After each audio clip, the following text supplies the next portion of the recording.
Peuple de Dieu, ce matin, c'est une grâce pour moi de vous donner la vision de notre Église en 2025. Et la vision de l'année est bâtie sur les 3 R,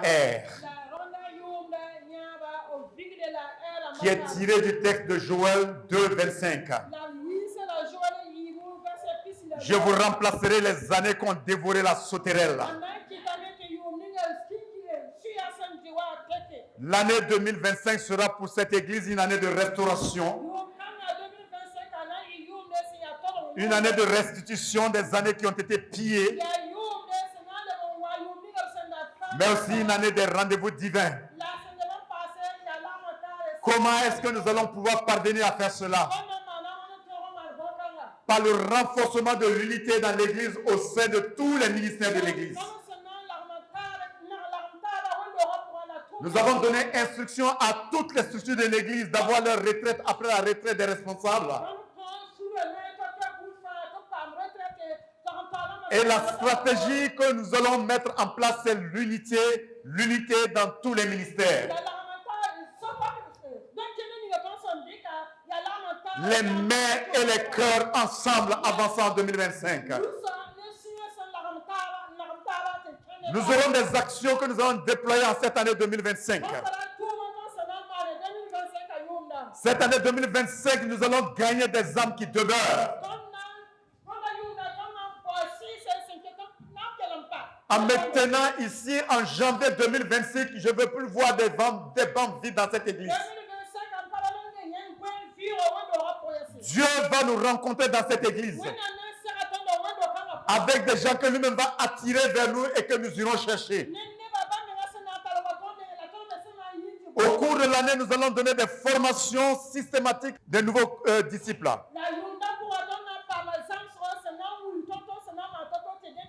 Les convertis qui seront là seront formés pour devenir des véritables disciples de Jésus. Nous allons combler des vides dans certains ministères qui sont là dans l'église. On a eu des gens qui occupaient des postes, qui ont été affectés, qui ont quitté l'église, qui ne sont plus ici. Pour le bon fonctionnement des ministères, nous allons combler ces vides. Et avant la fin janvier, vous allez avoir la liste de tous les ministères et des nouveaux membres. Nous nous lançons le défi cette année que 50% de personnes qui sont sans emploi, nous allons avoir des formations de création d'emplois. Je crois en la prière et que Dieu pourvoit aux emplois. Mais nous allons aussi former les gens pour qu'ils puissent faire quelque chose de leurs mains.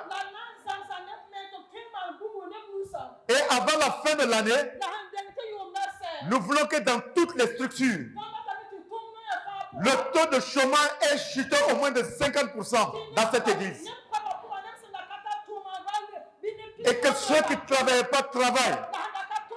Ils arrivent à trouver de l'emploi et à se nourrir eux-mêmes et à nourrir leur famille. Dernière chose que nous allons avoir et comme action dans cette année 2025, c'est avoir un impact social de proximité et un impact social missionnaire. Qu'est-ce que j'entends par là? Il faudra que dans le quartier ici où nous sommes là, il faudra qu'à Yaouguin sache qu'il y a une église ici. Pas seulement parce que nous allons les évangéliser, mais nous aurons un impact dans Yaouguin. Si jamais, même un gouvernement devait venir et dire on ferme toutes les églises du Burkina Faso, la population de Yaouguin va dire cette église-là, vous n'allez pas la fermer.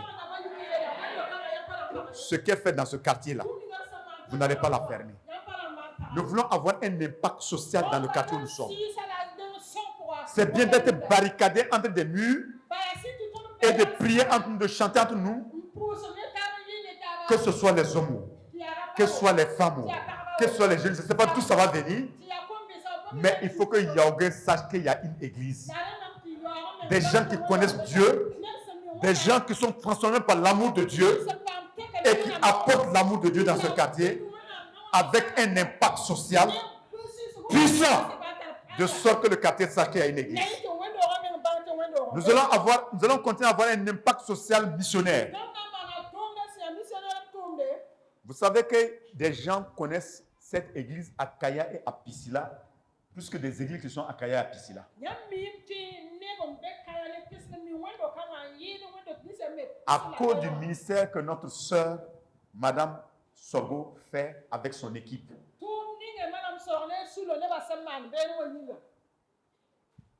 Si on veut aller implanter une église aujourd'hui à Kaya, ça va être bourré. Si on veut aller implanter à Piscila, ça va être bourré. On a eu un impact social dans ces villages. On veut avoir un impact social dans le quartier où on est. C'est vrai que nul n'est prophète dans son village, mais Jésus a été prophète en Israël.